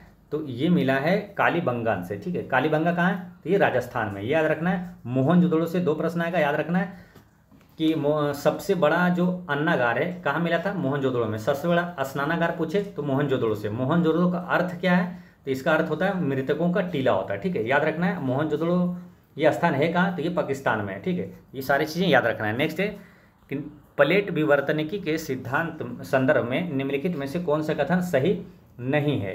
तो यूरेशियाई प्लेट काफ़ी हद तक महासागरीय प्लेट है, यही गलत है, ठीक है। यही इसका करेक्ट आंसर है ऑप्शन नंबर 1, बाकी चीज़ें सही है। नेक्स्ट है कि हिमाचल पर्वत श्रृंखला के बारे में निम्नलिखित में से कौन सा कथन सही नहीं है? तो कौन सा कथन सही नहीं है ये पूछा जा रहा है। पहला क्या है? हिमाद्री के समीपवर्ती दक्षिण में स्थित श्रृंखला को शिवालिक कहा जाता है, ये गलत है, ठीक है। बाकी क्या है? शिवालिक पर्वतमाला नदियों द्वारा लाए गए असमेकित अवसादों से बनी है, ये सही है। फिर क्या? हिमाद्री का कोर ग्रेनाइट से बना है, ये सही है। इसके सबसे ऊपरी भाग को हिमाद्री कहा जाता है, ये सही है। नेक्स्ट है कि वित्त आयोग की नियुक्ति के बारे में भारतीय संविधान के निम्नलिखित में से कौन से अनुच्छेद में उल्लेख किया गया है? तो वित्त आयोग की नियुक्ति है अनुच्छेद 280 में, ठीक है। काफ़ी महत्वपूर्ण क्वेश्चन है, यहाँ याद रखना है 4 प्रश्न, ठीक है। देखिए वित्त आयोग, केंद्रीय वित्त आयोग का जो है वो किस अनुच्छेद में? अनुच्छेद 280 में। राज्य वित्त आयोग का गठन अगर पूछे तो वो है 243 के आई में। राज्य वित्त आयोग 243 आई है ना, 243 आई वित्त आयोग, राज्य वित्त आयोग आई 243 के आई में, ठीक है। इसको याद रख लेना है। अच्छा, एक क्वेश्चन यहाँ से आता है कि जो वित्त आयोग का गठन है किसके द्वारा किया जाता है? तो केंद्रीय वित्त आयोग का गठन राष्ट्रपति द्वारा किया जाता है। एक क्वेश्चन ऐसे भी पूछा जाता है कि जो केंद्रीय वित्त आयोग का गठन है कितने वर्षों के लिए किया जाता है? तो 5 वर्षों के लिए किया जाता है, ठीक है। उसी प्रकार राज्य वित्त आयोग का गठन कौन करता है? तो राज्यपाल करता है। कितने वर्षों के लिए? तो 5 वर्षों के लिए करता है, ठीक है। तो ये सब याद रखना है। नेक्स्ट है प्रसिद्ध कंदरिया मंदिर कहाँ है? काफ़ी महत्वपूर्ण क्वेश्चन, यहाँ से कई शिफ्ट में एग्जाम है ना, रेलवे एनटीपीसी में पूछा गया था, रिपीट भी हुआ था, ठीक है। तो प्रसिद्ध कंदरिया महादेव का मंदिर जो है, महादेव का मंदिर है ये है खजुराहो में, ठीक है। याद रखना है ये खजुराहो में कहाँ? मध्य प्रदेश में है। क्वेश्चन ऐसे भी पूछा गया था कि देखिए खजुराहो का मंदिर कहाँ है? तो ये मध्य प्रदेश में। फिर एक बार शिफ्ट में पूछा गया था कंदरिया महादेव मंदिर कहाँ है? तो वो कहा खजुराहो में ही है, मध्य प्रदेश के वो छतरपुर डिस्ट्रिक्ट में है, ठीक है। अब यहाँ से एक क्वेश्चन और याद रखना है कि खजुराहो का मंदिर या तो कंदरिया महादेव का मंदिर किस वंश ने बनवाया था? तो चंदेल शासकों ने बनवाया था, ये याद रखना है आपको, ठीक है। चंदेल शासकों ने इसको बनवाया था। नेक्स्ट क्वेश्चन नंबर है 46। भारतीय संविधान की 10वीं अनुसूची के तहत लोकसभा के किसी भी सदस्य की अयोग्यता से संबंधित किसी भी मुद्दे पर अंतिम निर्णय किसके द्वारा लिया जाता है? तो ये अंतिम निर्णय लिया जाता है लोकसभा अध्यक्ष के द्वारा, ठीक है। लोकसभा अध्यक्ष। अब लोकसभा अध्यक्ष कुछ में महत्वपूर्ण है, जैसे कि लोकसभा अध्यक्ष जैसे पूछेगा ना कि संसद का जो संयुक्त अधिवेशन होता है उसकी अध्यक्षता कौन करता है? तो लोकसभा अध्यक्ष ही करता है। अब जैसे कोई बिल वित्त विधेयक है या नहीं, मतलब कोई वित्त विधेयक है या धन विधेयक है या नहीं है, इसका निर्णय कौन करता है? तो लोकसभा अध्यक्ष ही करता है। पहला लोकसभा अध्यक्ष कौन था? तो जीवी मावलंकर, महिला में मीरा कुमार और वर्तमान में ओम बिड़ला है, ठीक है। याद रखना है। और 10वीं अनुसूची भी से प्रश्न आता है, यहाँ से 2-3 टाइप का प्रश्न पूछा जाता है, एक ही लाइन में है लेकिन 2-3 प्रश्न घुमा के पूछ लिया जाता है कि 10वीं अनुसूची का संबंध किससे? तो दल बदल से, ठीक है। याद रखना दल बदल से। और 10वीं अनुसूची जो है दल बदल अधिनियम किस संविधान संशोधन के तहत ये जोड़ा गया था? तो 52वां संविधान संशोधन के तहत जोड़ा गया था। कब जोड़ा गया था? 1985 में जोड़ा गया था। ठीक है, तो दल बदल है ना, 10वीं अनुसूची दल बदल, 52वां संविधान संशोधन 1985 में। ठीक है, ये याद रखना है। नेक्स्ट है 2011 की जनगणना के अनुसार निम्नलिखित में से किस राज्य या केंद्र शासित प्रदेश ने साक्षरता के दर के मामले में दूसरा स्थान प्राप्त किया है? तो इसका करेक्ट आंसर है ऑप्शन नंबर 1 है लक्षद्वीप। ठीक है, सर्वाधिक साक्षर राज्य कौन सा है? तो वो है केरल, है ना, और सबसे कम वो है बिहार। नेक्स्ट है कि 19वीं शताब्दी में मध्य भारत में सतनामी आंदोलन की स्थापना किसने किया था? तो सतनामी आंदोलन की स्थापना किया था गुरु घासीदास ने किया था। ठीक है, अब गुरु घासीदास से एक प्रश्न और भी आप पढ़े होंगे लेकिन भूल गए हैं, कौन सा? गुरु घासीदास टाइगर रिजर्व जो है घोषित किया गया था। गुरु घासीदास पहले था ये राष्ट्रीय उद्यान, और इसे फिर गुरु घासीदास टाइगर रिजर्व घोषित किया गया। ये है कहाँ, किस राज्य में? तो गुरु घासीदास, तो घासीदास कहाँ है? तो घास को क्या करते हैं? गढ़ते हैं, है ना, छत्तीसगढ़, याद रखना है, छत्तीसगढ़। ठीक है, भूलना नहीं कभी। घासीदास जब भी आएगा तो गढ़ना है ना। ऐसे भी बोलते हैं ना, दोस्तों लोग बोलता है कि पटनमा में पढ़ा है कि घास गढ़ा है, तो घास गढ़ा है, घास गढ़ा है, यानी कि घासीदास छत्तीसगढ़। कभी कन्फ्यूजन नहीं होना। ठीक है, गुरु घासीदास राष्ट्रीय उद्यान या गुरु घासीदास टाइगर रिजर्व कहाँ है? तो छत्तीसगढ़ में घास गढ़ा है, यानी छत्तीसगढ़। ठीक है, नेक्स्ट है मुगलों के संदर्भ में निम्नलिखित में से कौन सा कथन सही नहीं है? तो इसमें कौन सही नहीं, ये पूछा जा रहा है मुगल के बारे में। ठीक है, तो इसमें पहला ऑप्शन क्या है कि मुगल दरबार के इतिहासकार उन्हें महान ईरानी राजा अफरासियाब के वंशज के रूप में वर्णित करते हैं। ये वाला सही नहीं है, यही वाला सही नहीं। ठीक है, बाकी जैसे उज्बेक लोगों के द्वारा बाबर को उसकी मातृभूमि फरगना से निकाल दिया था, ये वाला सही है। और बाबर का संबंध अपनी माँ की तरफ से चंगेज खान से था, ये भी सही है। वे पितृपक्ष से तैमूर वंशज थे, ये भी सही है। ठीक है, तो इसका आंसर क्या हो गया? Option number 1। अब बात आई है मुगल की, तो मुगल का संस्थापक कौन था? बाबर। मुगल काल की आधिकारिक भाषा पूछा जाता था, क्या मानिएगा? मुगल काल की तो है फारसी, याद करवाया था आपको, फारसी मुँहा फाड़ देंगे, है ना, यानी कि मुगल काल की फारसी। अब गुप्त का संस्कृत, गुप्त का आधिकारिक भाषा क्या है? तो गुप्त संस्कृत। नेक्स्ट है कृषि के संदर्भ में बारानी शब्द क्या है? तो बारानी शब्द का अर्थ होता है वर्षा प्रधान खेती। ठीक है, अच्छा एक क्वेश्चन अगर पूछा जाए कि बिहार का कितना भूमि पर खेती होता है, कृषि होता है? तो बिहार के 60% भूमि पर कृषि होता है। अगर एक क्वेश्चन पूछा जाए कि बिहार के कितना प्रतिशत लोग कृषि पर निर्भर है ना, एक क्वेश्चन तो ये हो गया कि कितना प्रतिशत भूमि पर कृषि होता है, तो ये 60% है। लेकिन कितना प्रतिशत लोग भूमि पर मतलब कृषि पर निर्भर है, तो वो 80% है। ठीक है, ये दोनों पॉइंट याद रखना है। नेक्स्ट है कि देश दक्षिण एशिया का एकमात्र सक्रिय ज्वालामुखी है? तो वो है बैरन ज्वालामुखी, है ना, बैरन द्वीप है। ठीक है, ये भारत का भी अगर पूछे कि भारत का एकमात्र सक्रिय ज्वालामुखी कौन सा है, तो बैरन द्वीप है, एकमात्र सक्रिय ज्वालामुखी है। और यहाँ से क्वेश्चन आता है क्योंकि एकमात्र है, अकेला है अंडमान निकोबार द्वीप समूह में। ठीक है दो, एक नरकोंडम में भी है, नरकोंडम द्वीप भी एक ज्वालामुखी है, लेकिन ये क्या है? मृत ज्वालामुखी है ना, सुसुप्त ज्वालामुखी है। लेकिन ये जो सक्रिय ज्वालामुखी भारत में एकमात्र है, जो कि दक्षिण एशिया का भी एकमात्र सक्रिय ज्वालामुखी है, बैरन द्वीप है, तो याद रखना है इसको। नेक्स्ट है 52 कि चैनल टनल समुद्र के नीचे निम्नलिखित में से किसे जोड़ने वाली सुरंग का नाम है? तो चैनल टनल और क्या है? समुद्र के नीचे किसे जोड़ने वाली? तो ये है किसका मालूम? ये है फ्रांस और इंग्लैंड के बीच है, फ्रांस और इंग्लैंड के बीच है। अब यहाँ से दो क्वेश्चन आता है कि इंग्लिश चैनल पार करने वाली पहली भारतीय कौन था? तो वो था मिहिर सेन। इंग्लिश चैनल पार करने वाला पहला भारतीय मिहिर सेन, और इंग्लिश चैनल पार करने वाले पहली भारतीय महिला तो आरती साहा। नेक्स्ट है कि भारत के संविधान की किस अनुसूची में विभिन्न संवैधानिक पदाधिकारियों द्वारा ली जाने वाली शपथ का प्रारूप दिया गया है? तो शपथ किस में? आप याद किए होंगे, शपथ किस में है? तो तीसरी अनुसूची में। ठीक है, देखिए पहला में क्या है? पहला में है राज्य और केंद्र शासित प्रदेश का सूची है। ठीक है, दूसरा में क्या करेंगे? दूसरा में आपका है पहले जैसे केंद्र और राज्य सूची कि भैया आपको यहाँ शासन करना है, तो फिर उसके बाद क्या बात, जैसे आप कोई नौकरी लेने जाता है ना, इंटरव्यू के लिए जाता है तो पहले क्या होता है, आपको ये क्षेत्र बता दिया जाता है कि आपको ये है। तो यानी पहली अनुसूची में राज्य और केंद्र शासित प्रदेश हो गया। दूसरा में क्या, पहले वेतन की बात करते हैं, कितना सैलरी मिलेगा, ठीक है। तो दूसरा क्या है, वेतन। दूसरा हो गया वेतन, ठीक है। पहला क्या हो गया, राज्य, आपको कौन कौन सा राज्य मिलेगा, ठीक है। मतलब ऐसे याद रखिए, आपको याद होगा। एक प्रकार समझिए आप नौकरी लेने गए, ठीक है, तो आपसे ये आपको दे दिया गया कि आपको ये राज्य में काम करना है, ड्यूटी। जैसे आप जब नौकरी लेने से पहले क्या वेतन पहले बताते हैं कि आपको वेतन कितना है, क्या कितना दीजिएगा, तो वेतन हो गया दूसरी अनुसूची में।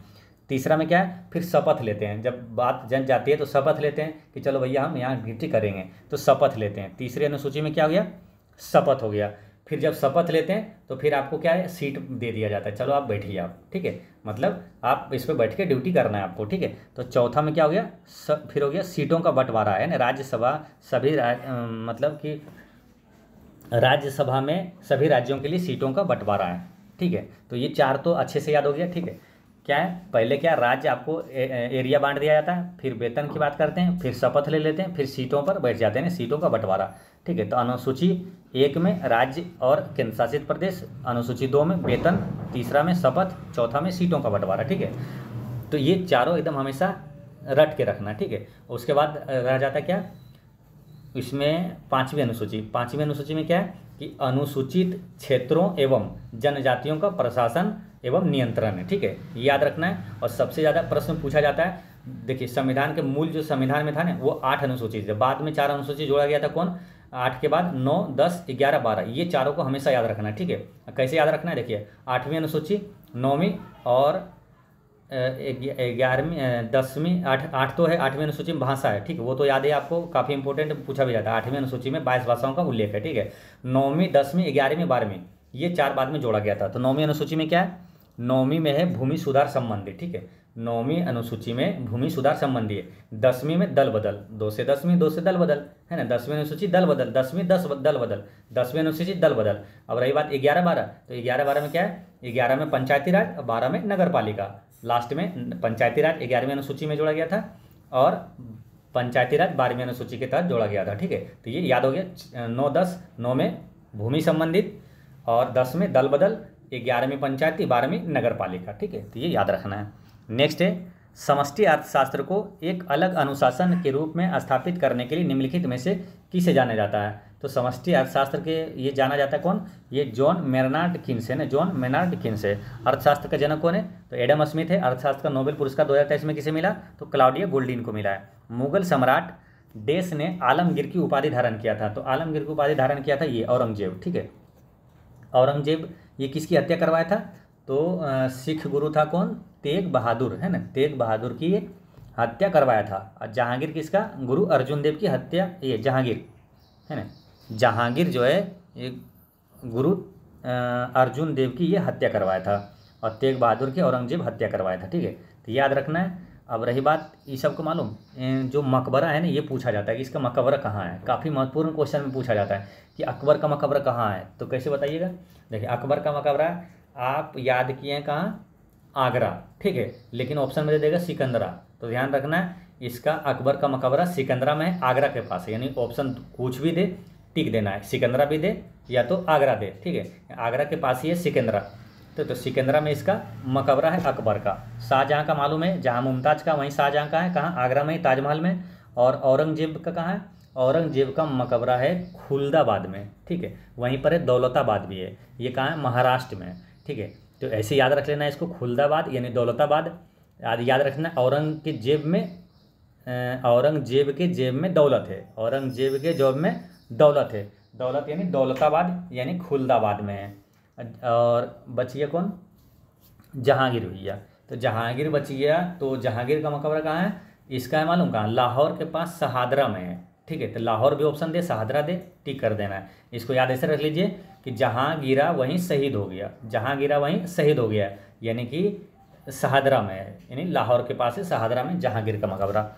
नेक्स्ट है, निम्नलिखित में से कौन सी नदी गंगा नदी की प्रणाली का हिस्सा नहीं है। तो गंगा नदी के प्रणाली का हिस्सा नहीं है, धनसरी नदी ये नहीं है, बाकी हिंडन, सोन और मंदाकिनी गंगा नदी प्रणाली का हिस्सा है। गंगा नदी क्या, भारत की सबसे लंबी नदी है, भारत की राष्ट्रीय नदी गंगा है। और भारत का राष्ट्रीय जलीय जीव कौन सा है, गंगा डॉल्फिन है। और डॉल्फिन अनुसंधान संस्थान कहाँ स्थापित किया गया, तो एशिया का, पूरे भारत का ही नहीं बल्कि एशिया का पहला डॉल्फिन अनुसंधान संस्थान पटना में ये स्थापित किया गया है। नेक्स्ट है, प्रसिद्ध खजुराहो स्मारक समूह का निर्माण किसके द्वारा किया गया? तो चंदेलों ने बनवाया था। खजुराहो का मंदिर कहाँ है? मध्य प्रदेश में। कनरिया महादेव का मंदिर मध्य प्रदेश में। किसने बनवाया था? चंदेल शासकों ने बनवाया था। नेक्स्ट है, देश का जलडमरू मध्य सागर को अटलांटिक महासागर से जोड़ती है। तो ये कौन है? तो ये जिब्राल्टर जल संधि है ना। जिब्राल्टर जलडमरू मध्य जो है भूमध्य सागर को अटलांटिक महासागर से जोड़ती है। ये कहता है क्या? स्वेज नहर। स्वेज नहर किसको किसको जोड़ती है? स्वेज नहर लाल सागर को भूमध्य सागर से जोड़ता है। इसको याद करना है, स्वेज नहर से लाभ मिलता है। स्वेज नहर से लाभ मिलता है, यानी स्वेज नहर लाल सागर को भूमध्य सागर से जोड़ता है। ठीक है, तो ये याद रखना है। नेक्स्ट है कि निम्नलिखित नेताओं में से कौन Hindustan socialist Republican party army का संस्थापक सदस्य नहीं था? तो इसमें हिंदुस्तान सोशलिस्ट रिपब्लिकन आर्मी का संस्थापक सदस्य ये अजय घोष था, जतिन दास था और भगत सिंह था। बदरुद्दीन तैयब जी नहीं था। ठीक है, तो इसका आंसर हो जाएगा बदरुद्दीन तैयब जी। ठीक है, अच्छा ये सबसे एक क्वेश्चन अगर याद करते हैं तो जतिन दास से एक क्वेश्चन आता है कि कौन सा जो क्रांतिकारी था जो 63 दिन के भूख हड़ताल के बाद इनको मृत्यु हो गई थी? तो ये जतिन दास ही था। ठीक है, भगत सिंह का जन्म कहाँ हुआ था? तो बंगा गांव में हुआ था। किस गांव में हुआ था ये पूछ लिया जाता है। बंगा गांव में होता है, ये पाकिस्तान में। ठीक है, इनकलाब जिंदाबाद का नारा किसने दिया था? तो भगत सिंह ने दिया था। बदरुद्दीन तैयब से एक ही क्वेश्चन आता है पूरे एग्जाम में, कभी भी इनसे एक ही क्वेश्चन आएगा। एक तो ये है और एक आएगा कौन? ये कि भारतीय राष्ट्रीय कांग्रेस का प्रथम मुस्लिम अध्यक्ष कौन था? तो यही था ना, बदरुद्दीन तैयब जी। नेक्स्ट है आपका 60, क्वेश्चन नंबर 60 में कि भारत में बैंकिंग प्रणाली के संदर्भ में आईएफएससी का पूरा रूप क्या है ना? आईएफएससी कोड होता है ना, तो वही पूछा। आईएफएससी का फुल फॉर्म क्या होता है? तो Indian financial system code. Indian financial system code होता है और ये कितने अंक का होता है? तो 11 अंकों का होता है। ठीक है, और एक क्वेश्चन आएगा आपको बैंकिंग प्रणाली में आईएमपीएस का फुल फॉर्म क्या होता है? तो आईएमपीएस का होता है इमीडिएट पेमेंट सर्विस। नेक्स्ट है, साइंस का क्वेश्चन स्टार्ट होता है कि चूना पत्थर एक तलछटी होता है जो मुख्यतः डैश से बना होता है? तो ये बना होता है कैल्शियम कार्बोनेट का। ठीक है, कैल्शियम कार्बोनेट क्या है? CaCO3। ठीक है, चूना पत्थर है, यही संगमरमर भी है। ठीक है, संगमरमर का भी सूत्र पूछे तो यही कैल्शियम ये कार्बोनेट होता है। ठीक है, ये याद रखना है। नेक्स्ट है, एक बैटरी डैश ऊर्जा को विद्युत ऊर्जा में परिवर्तित करता है। बैटरी में क्या होता है? रासायनिक ऊर्जा। तो आता है ना, रासायनिक ऊर्जा को विद्युत ऊर्जा में बदलता है। अच्छा, बैटरी में कौन सा अम्ल पाया जाता है? सल्फ्यूरिक अम्ल पाया जाता है और सल्फ्यूरिक अम्ल को अम्लों का राजा कहा जाता है। नेक्स्ट है कि मानव शरीर में उस एंजाइम का नाम बताएं जो कार्बोहाइड्रेट को तोड़ने में मदद करता है। ठीक है, तो कार्बोहाइड्रेट को कौन तोड़ता है? तो आपको पीछे वीडियो में बताए थे, जब बिहार SSC का हम वीडियो डाल रहे थे तो उसमें बताए थे कि जो अग्नाशय से ना 3 एंजाइम निकलता है। कौन सा है? तो याद रखना है लेट है ना, ये LAT यानी कि लाइपेज, एमाइलेज और ट्रिप्सिन। लाइपेज क्या करता है? लाइपेज वसा का पाचन करता है। ठीक है, एमाइलेज जो है ये कार्बोहाइड्रेट का पाचन करता है और ट्रिप्सिन जो है ये प्रोटीन का पाचन करता है। ठीक है, तो ये अग्नाशय से निकलने वाला ये एंजाइम है। ठीक है, तो यहाँ पर क्या पूछा? एमाइलेज। तो एमाइलेज क्या करेगा? ये कार्बोहाइड्रेट पूछा है तो कार्बोहाइड्रेट का पाचन एमाइलेज करता है। ठीक है, अगर पूछे वसा का तो लाइपेज है ना, लाइपेज और ट्रिप्सिन जो है प्रोटीन का पाचन करता है। ठीक है, तो ये तीनों याद रखना है, लाइपेज वसा का, एमाइलेज कार्बोहाइड्रेट का और ट्रिप्सिन प्रोटीन का पाचन करता है। नेक्स्ट है, घ्राण तंत्र हमारे शरीर के किस भाग में स्थित होता है? तो ओल्फैक्टरी जो होता है घ्राण तंत्र ये कहाँ स्थित होता है? ये नाक में स्थित होता है। नेक्स्ट है, आकाश नीला क्यों दिखाई देता है? तो आकाश नीला दिखाई देगा, कलर की बात आई तो प्रकीर्णन के कारण होता है ना। तो प्रकीर्णन का ऑप्शन नंबर 3 में इसका करेक्ट आंसर है। ठीक है, प्रकाश के प्रकीर्णन के कारण होता है। इसमें क्या होता है? देखिए, इसमें क्या होता है? जिस रंग का जो रंग होता है जिसका तरंगदैर्घ्य कम होता है उसका प्रकीर्णन अधिक होता है। जैसे तरंगदैर्घ्य जो है बैगनी रंग का, ठीक है, कम होता है। ठीक है, बैगनी रंग का सबसे तरंगदैर्घ्य कम किसका होता है? बैगनी रंग का, तो उसका प्रकीर्णन सबसे अधिक होता है। लाल रंग का तरंगदैर्घ्य क्या होता है? सबसे अधिक होता है, उसका प्रकीर्णन कम होता है। जैसे कि ये क्वेश्चन आता है ना कि सूर्योदय और सूर्यास्त के समय सूर्य का लाल रंग कैसे दिखाया जाता है? क्योंकि लाल रंग का तरंगदैर्घ्य अधिक होने के कारण उसका प्रकीर्णन कम होता है और वो हमारी आंखों तक ज़्यादा पहुंच जाता है, बाकी सब प्रकीर्णित हो जाता है, इसलिए लाल दिखाई देता है। ठीक है, तो ये क्वेश्चन ये भी आ जाता है, तो प्रकीर्णन के कारण वो भी होता है आंसर। और एक क्वेश्चन आएगा कि तारों का टिमटिमाना ये किसके कारण है, तो ये टिमटिमाना प्रकाश के अपवर्तन के कारण है, ठीक है, याद ऐसे रख लीजिए। देखिए टिमटिमाना अप डाउन होता है ना, तारों का अप डाउन अपवर्तन, अप डाउन अपवर्तन, कभी कंफ्यूजन नहीं होगा। नेक्स्ट है प्रकाश के वर्णक्रम डैश के द्वारा व्याख्यायित किया गया है, तो इसका करेक्ट आंसर है ऑप्शन नंबर 2 है ना, आइजैक न्यूटन के द्वारा। आइजैक न्यूटन ने ही प्रकाश के वर्णक्रम स्पेक्ट्रम सिद्धांत दिया था, ठीक है। आइजैक न्यूटन वही है जिसने गति का 3 नियम दिया था, ठीक है। नेक्स्ट है एपीकल्चर पर शोध का एक वैज्ञानिक विधि है, पढ़ने की जरूरत भी नहीं है। किसका अध्ययन होता है एपीकल्चर ये होता है मधुमक्खी का अध्ययन। याद करवाए थे, 2 में कन्फ्यूजन होता है आपको, एपीकल्चर और एक होता है सेरीकल्चर, ठीक है, सेरीकल्चर, ठीक है। सेरीकल्चर मतलब होता है रेशम कीट का अध्ययन है, रेशम का पालन, ठीक है, रेशम कीट का पालन अध्ययन कहलाता है सेरीकल्चर, और एपीकल्चर है मधुमक्खी पालन, ठीक है। ये दोनों में कन्फ्यूजन ना हो कभी, तो याद ऐसे रखना है। देखिए एपी यानी पीते, क्या पी सकते हैं, मधु को पीते ना, है ना, मधु को पीते हैं, तो एपीकल्चर मधुमक्खी में आ जाएगा, सेरी रेशम, ठीक है, सेरी रेशम कल है ना, सेरीकल्चर रेशम कीट पालन, और पी यानी पीते किसको, तो मधु को, यानी मधुमक्खी में आएगा एपीकल्चर। नेक्स्ट है 68, क्वेश्चन नंबर 68 में है कि वर्षा की बूंदें, काफ़ी महत्वपूर्ण क्वेश्चन है, ये कई बार एग्जाम में पूछा गया है कि वर्षा की बूंदें गोलाकार होने का कारण क्या है, तो ये पृष्ठ तनाव के कारण होता है ना, इसका करेक्ट आंसर है पृष्ठ तनाव। नेक्स्ट है कि डैश में विषाणुओं का अध्ययन किया जाता है, तो वायरोलॉजी, विषाणुओं का अध्ययन क्या कहलाता है, वायरोलॉजी। और पूछा जाए क्या जीवाणुओं का अध्ययन क्या कहलाता है, तो वो कहलाएगा आपको बैक्टीरियोलॉजी कहलाएगा, है ना, बैक्टीरियोलॉजी जीवाणुओं का अध्ययन कहलाता है। वायरस की खोज किसने किया था, तो वायरस की खोज किया था इवानोव्स्की ने। जीवाणु की खोज किया था किसने, ल्यूवेनहॉक ने किया था।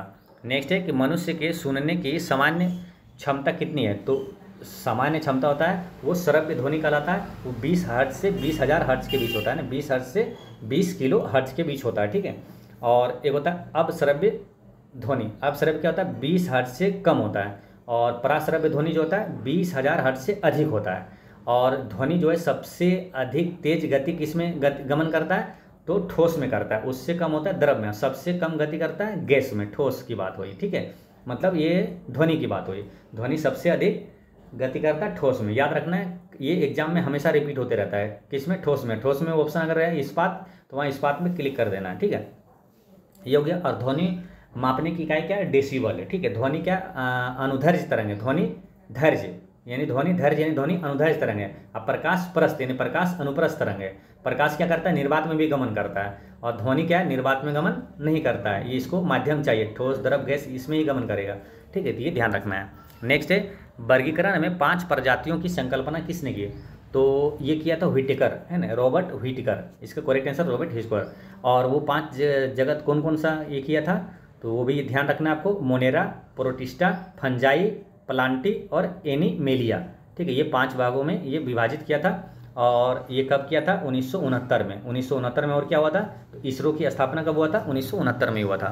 नेक्स्ट है कि डैश को आत्महत्या की थैली कहा जाता है, तो आत्महत्या की थैली, तो आत्महत्या का इंग्लिश क्या होता है मालूम, सुसाइड, तो सुसाइड, तो 2 सो आ रहा है, ठीक है, लेटर रिपीट हो रहा है, उसमें ऑप्शन में देखिए 2 लेटर कहाँ रिपीट हो रहा है ना, सुसाइड, आत्महत्या की थैली, तो लाइसोसोम, आंसर क्या हो जाएगा, लाइसोसोम।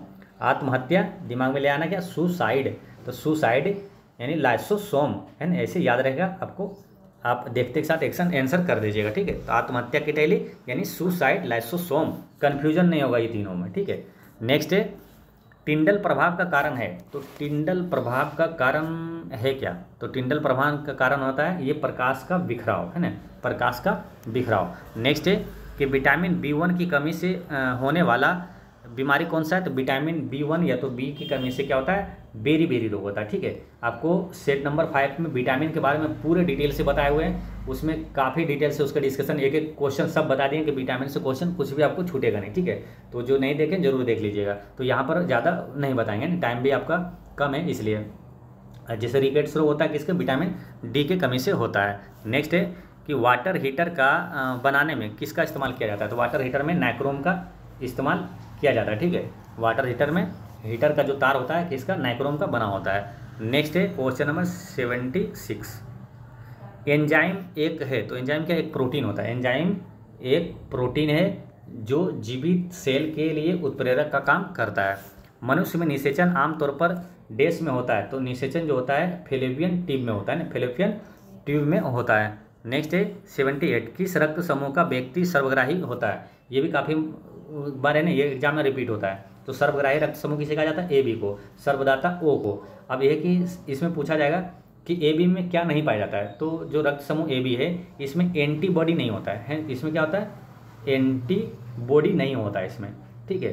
तो इसको रिलेट ऐसे कर लीजिए कि जैसे कि ए बी में एंटीबॉडी नहीं है, इसीलिए सर्वग्राही, यानी किसी भी बॉडी को ये एंटी नहीं करता है, ठीक है। ये किसी का एंटी नहीं करता, सबका ये ले लेता है, ठीक है। ये सर्वग्राही है, इसमें क्या एंटीबॉडी है ही नहीं, एंटी नहीं करता किसी का। तो एंटीबॉडी किसमें नहीं है, ए बी में नहीं है, ठीक है। एंटीबॉडी, इसका बॉडी जो है एंटी नहीं है, इसका बॉडी एंटी नहीं है, सबका ले लेता है, ठीक है। तो एंटीबॉडी इसमें ए बी में नहीं है। और ओ में क्या है, एंटीजन नहीं होता है, ओ में एंटीजन नहीं होता, ये सर्वदाता रक्त समूह है, ठीक है। ये ध्यान रखना है। अच्छा, ये रक्त समूह का खोज किसने किया था, तो रक्त समूह की खोज किया था कार्ल लैंडस्टीनर ने किया था ना, लैंडस्टीनर ने किया था। अब यहाँ पर एक कन्फ्यूजन होता है, रक्त परिसंचरण की खोज किसने किया, रक्त परिसंचरण पूछे या रक्त परिवहन पूछे तो उसको किया था विलियम हॉर्वे ने किया था। याद ऐसे रखिए, रक्त परिसंचरण, परिसंचरण मतलब परिवहन है ना, परिवहन किस पे चलता है, हाईवे पर, तो विलियम हॉर्वे इसका आंसर है। याद रखना क्या, विलियम हाईवे है ना। रक्त परिसंचरण की खोज किसने किया, विलियम हाईवे है ना। ऑप्शन देखते साथ दिमाग में आ जाएगा। नेक्स्ट है कि डैश मानव शरीर के सभी गतिविधियों को नियंत्रित करता है, तो सभी गतिविधियों को नियंत्रित करता है तंत्रिका तंत्र, ठीक है। यहाँ दो महत्वपूर्ण क्वेश्चन है। तंत्रिका तंत्र की इकाई क्या है, तो न्यूरॉन। अब यहाँ कन्फ्यूजन वाला, इसलिए यहाँ पे जाना जरूरी है एक साथ। क्या, किडनी की इकाई क्या है, तो नेफ्रॉन है ना, न्यूरॉन नेफ्रॉन, तो एक जैसा है, इसलिए एक साथ पढ़ना चाहिए। कन्फ्यूजन वाले चीज़ें एक साथ रिविजन करना चाहिए, तो क्या कन्फ्यूजन भी नहीं होता, याद भी रहता है आपको। तंत्रिका तंत्र की इकाई न्यूरॉन और किडनी की इकाई क्या है, नेफ्रॉन है ना, याद रखना नेफ्रॉन। नेक्स्ट है विषम पोष नज है ना, विषम पोष नज के 3 प्रकार होते हैं, निम्नलिखित में से उनमें से कौन सा नहीं है। यानी कि भोजन जो होता है वो क्या होता है, एक मांसाहारी होता है, शाकाहारी होता है, सर्वहारी होता है, ठीक है। ये नहीं होता है, ठीक है। तो ऑप्शन नंबर 1 इसका आंसर हो गया। नेसे कि फफूंद के अध्ययन क्या कहलाता है, फफूंद यानी कि कवक है ना, फफूंद यानी कि कवक, तो कवक का अध्ययन क्या कहलाता है, तो ये कहलाता है आपको माइकोलॉजी, ठीक है। 2 प्रश्न आएगा यहाँ और दोनों को याद रखना है, आपको याद अपने रहेगा। कैसे याद रखना है, देखिए एक आएगा शैवाल का अध्ययन क्या कहलाता है, तो शैवाल का अध्ययन क्या कहलाता है, फाइकोलॉजी। एक आएगा कवक का अध्ययन क्या कहलाता है, कवक का अध्ययन क्या कहलाता है, माइकोलॉजी। ये दोनों में से कोई भी प्रश्न है, दोनों आपको हमेशा दिमाग में आ जाएगा। क्या रखना याद, साफ काम। शैवाल का अध्ययन फाइकोलॉजी, कवक का अध्ययन माइकोलॉजी, साफ काम। एक शब्द याद रखिए, 2 प्रश्न याद रहेगा, ठीक है। ना चाहते हुए भी याद रहेगा, जब भी पूछेगा दिमाग में आपका आ जाएगा साफ काम, यानी शैवाल का अध्ययन फाइकोलॉजी, कवक का अध्ययन माइकोलॉजी। नेक्स्ट है निम्नलिखित में से कौन सा एक जीव विज्ञान की महान उदाहरण नहीं है, तो देखिए मेंडल का वंशानुगत जो नियम है ये जीव विज्ञान का, बायोलॉजी का है। आर्किमिडीज का सिद्धांत ये फिजिक्स का है, ठीक है, यही गलत है, ठीक है। बाकी जैसे तुलनात्मक जैव रसायन शास्त्र की, जैव रसायन शास्त्र की स्थापना, ये भी बायोलॉजी का है। डार्विन का क्रमिक विकास का सिद्धांत, ये भी बायोलॉजी का है। नेक्स्ट है कि डैश एक मिश्रण को अलग करने के महत्वपूर्ण तरीकों में से एक है जिसमें मिश्रण को एक विलयन तथा अथवा निलंबन को एक माध्यम से होकर गुजारा जाता है, जिसके विभिन्न अवयव विभिन्न दरों पर गति करते हैं।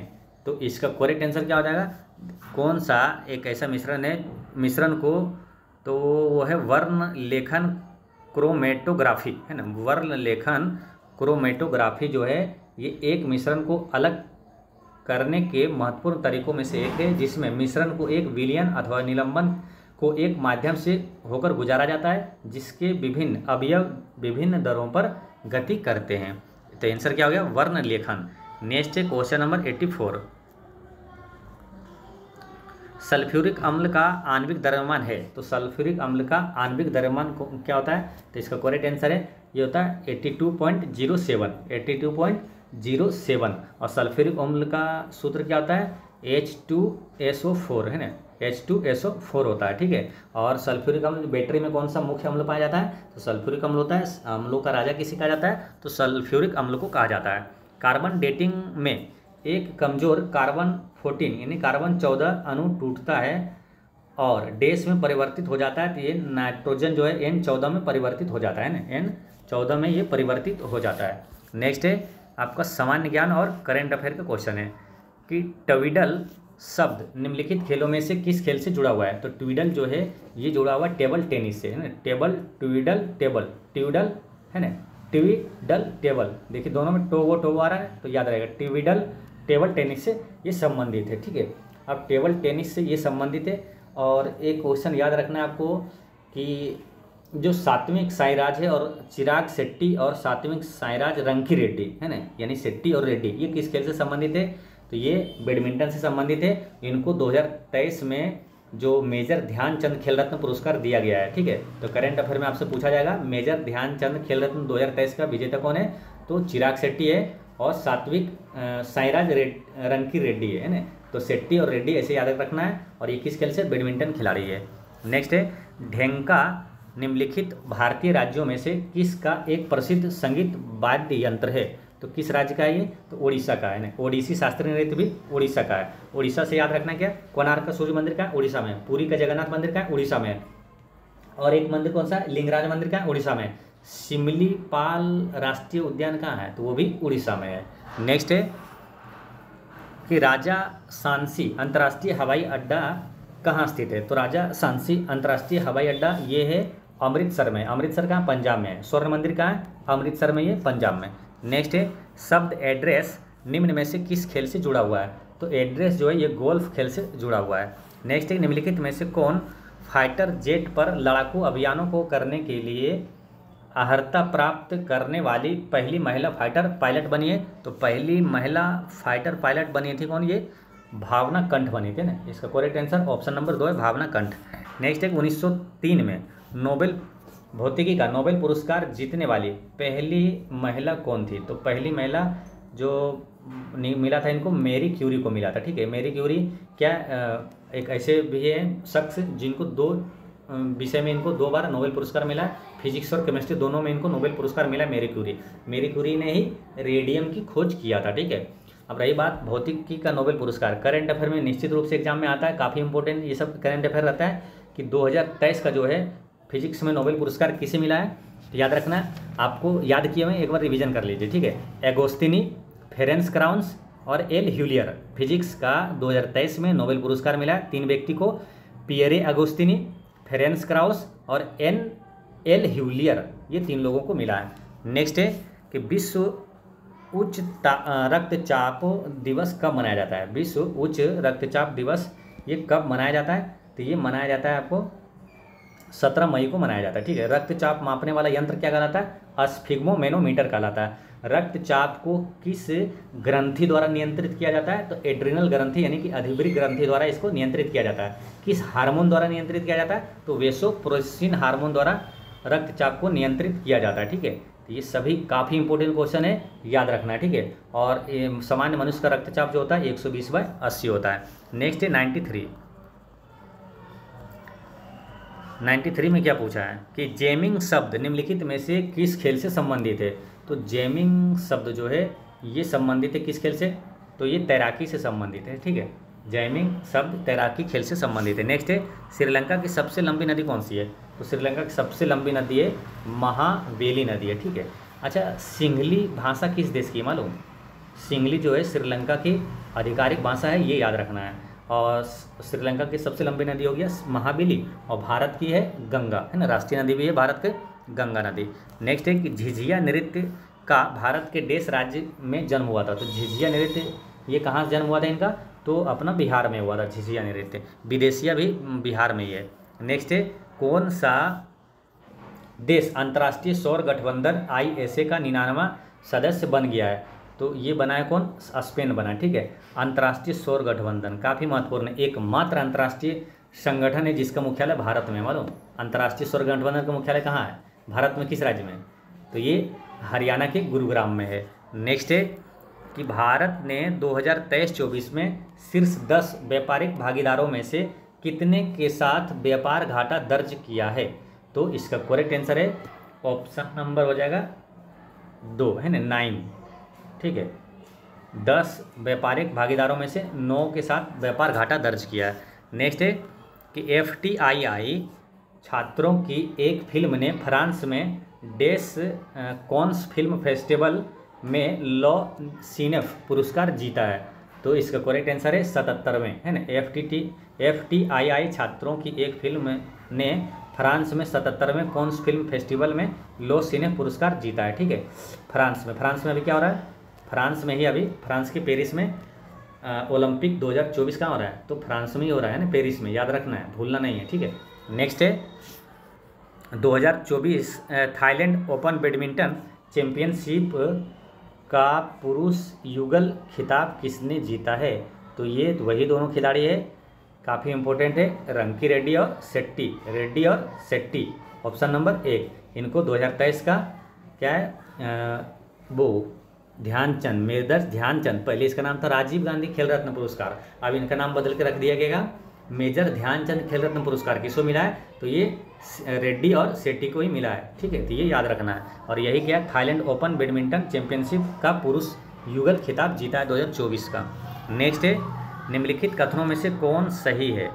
तो पहला क्या है कि उपभोक्ता मामलों के विभाग ने ड्रिप प्राइसिंग के खिलाफ चेतावनी जारी की है। ये सही है। ड्रिप प्राइसिंग एक ऐसी रणनीति है जहां शुरुआत में किसी वस्तु का लागत का केवल एक हिस्सा प्रदर्शित किया जाता है। ये भी सही है। तो आंसर क्या हो जाएगा? दोनों सही है। तो इसका करेक्ट आंसर क्या है? ऑप्शन नंबर 3 दोनों सही है, 1 और 2 दोनों सही है। ठीक है, तो दोस्तों इस तरह से आपका सेट नंबर 7 का पूरे 100 प्रश्न होता है समाप्त। मिलते हैं नेक्स्ट वीडियो में। 7 तो समाप्त हो गया। अब सेट नंबर 8 के साथ मिलते हैं। पढ़ते रहें, मुस्कुराते रहें। जय हिंद दोस्तों।